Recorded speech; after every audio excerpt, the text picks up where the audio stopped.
What's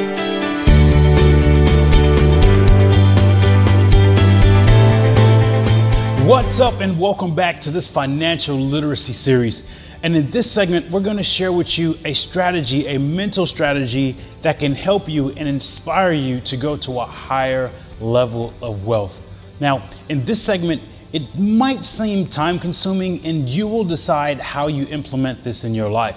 But it's a strategy that I've been using over the past 10 years now, maybe even longer. And it's helped me and it's put my mind into different places and it's helped me go to higher levels once I've already achieved financial success, right? And this strategy will help you at whatever stage of journey you are, because I truly believe that whatever financial state that we are, there's always another level, right? And that might sound, strange or awkward. And when is there a limit or when is there a satisfaction? The most important thing to remember about that statement is that you should always be satisfied and always be at peace and always have love and enjoyment with yourself at whatever financial state that you are. Whether you're, figuring out how to get out of debt, or you're at the highest level of billions and at this point probably watching the video trillions of dollars, it does not matter. You need to find a state at whatever stage, whether it's negative net worth or multi-millions, billions of dollars net worth. Find a space where you're at peace. And that is where the true enjoyment and satisfaction should come from. It should not come from the money. But when you're very, very clear on the peace that you have in the financial state, that you're either growing and getting to the place that you want, or you're at the place that you want, it makes the enjoyment of continuing to mentally improve and personally develop much more enjoyable and much more intentional, right? Financial state does not give you the satisfaction and enjoyment that you should have right now wherever you are. There's many billionaires that are unhappy. There's many multimillionaires that are sad and depressed and no love and no compassion for themselves and no care, and the list goes on. And the same happens for individuals that are at zero or negative. So whatever state that you are, remember to find enjoyment and satisfaction in there. That's clarification as to why there's always a higher level.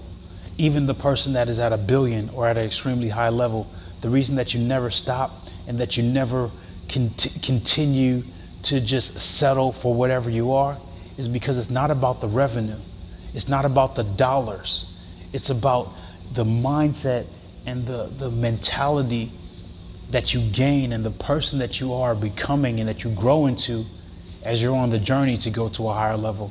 Because if you always stay in the same state, stay at your same job, stay in the same position, there's no growth, right? And the whole purpose of life is to be in a position of growth.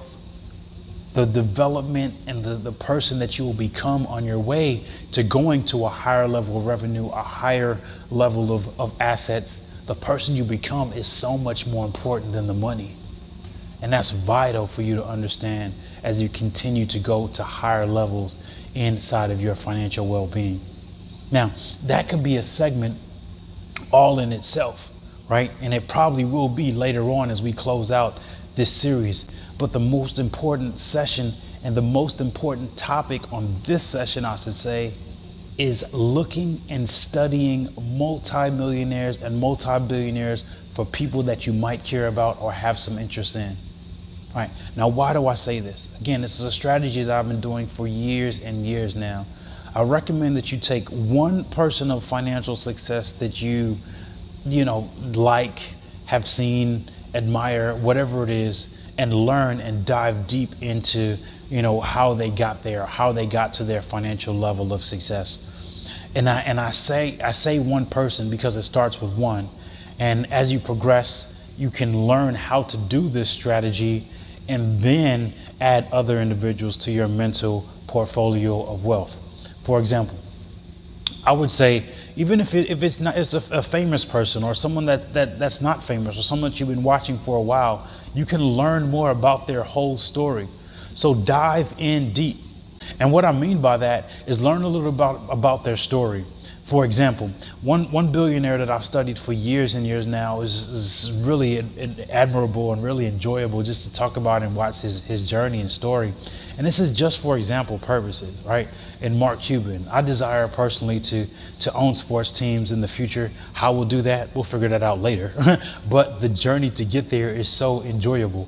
But in Mark Cuban, there's multiple businesses that he's had, that he's bought, that he's sold prior to even being on the Shark Tanks, prior to even, owning the Dallas Mavericks, all this stuff. There's other small businesses that he's had early on in his career that has helped him get there, right? And I share that with you because that's an example of what you can study, right? Maybe there's someone that was working as an employer that had desires to do something else, right? And you'll be able to learn and see their story. Those stories and how they got there, many times it's not a overnight success. Overnight successes happen over 15 years. You just learn about it 15 years later, so it looks like overnight. But the work that they put in the 15 to 10 years before is what got them to the state that they are. So I encourage you to study one person, a famous person, a wealthy person, a person that you feel is of high wealth, and start looking at the things that you're doing to get there. And with technology today via YouTube, Facebook, and the list goes on of things. These are not promotions for any of those brands, but you know how to search people, right? Google and so forth. You can look at their story, Wikipedia, on at age this age this person started. They started out as a teacher, right? That might blow some people's mind that this person started out a teacher and then began to go work for this corporation and then went to this stage in their life while simultaneously beginning to save or do whatever small things. There's certain things that you're able to learn throughout that process. The second thing to keep in mind is that it's not always about the money trail that they leave, but about the habits that they leave. What things have they been doing to get them there? Do they have a regimen of, and these are again just examples of meditation and prayer? Maybe that's something that you can implement to your life. Do they have a regimen of staying up late at night, working on, business ideas or giving extra value to their students or going above and beyond what their employer asked for them that eventually gave them a promotion or a higher wage or a better opportunity? Do they wake up really early? Do they work out all the time? Whatever it is, you'll see some habits. And again, I can't tell you the person, but you can decide, I think this person is wealthy, right? Study them.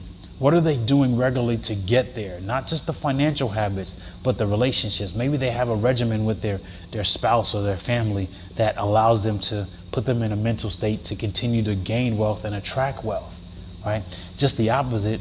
And number three, unfortunately, maybe there's some bad habits that they've done that may have hampered their financial growth or their financial success or slowed it down, right? Learn from their mistakes as well. Example purposes, this person may have a bad habit to do or addiction to or a wrongdoing of. Learn that. Take from that wealthy person and say, I don't need to do that, right? A wealthy person may have, the person that you may be looking at spent a lot, bought a lot, spent more than they should when they were making money. No, maybe you shouldn't do that. But the most important thing to take out of this segment is to study one wealthy person, right? Whoever that person that you think it is, right? Study them online, using the resources that are available to you and find out about the story. What habits are they doing? What disciplines did they put in place to get there? And what, non-disciplines or bad habits that they did that you can also learn from and not do. So use this tip. It's a trick that I use all the time.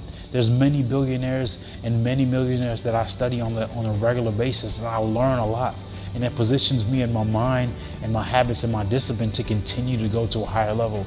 And it's a trick and a habit that you can do right now as well. So study someone that you think is wealthy and learn from them. It'll help you in your financial journey. As usual, remember, you can have every single thing in life that you want as long as you truly believe it. We'll see you soon.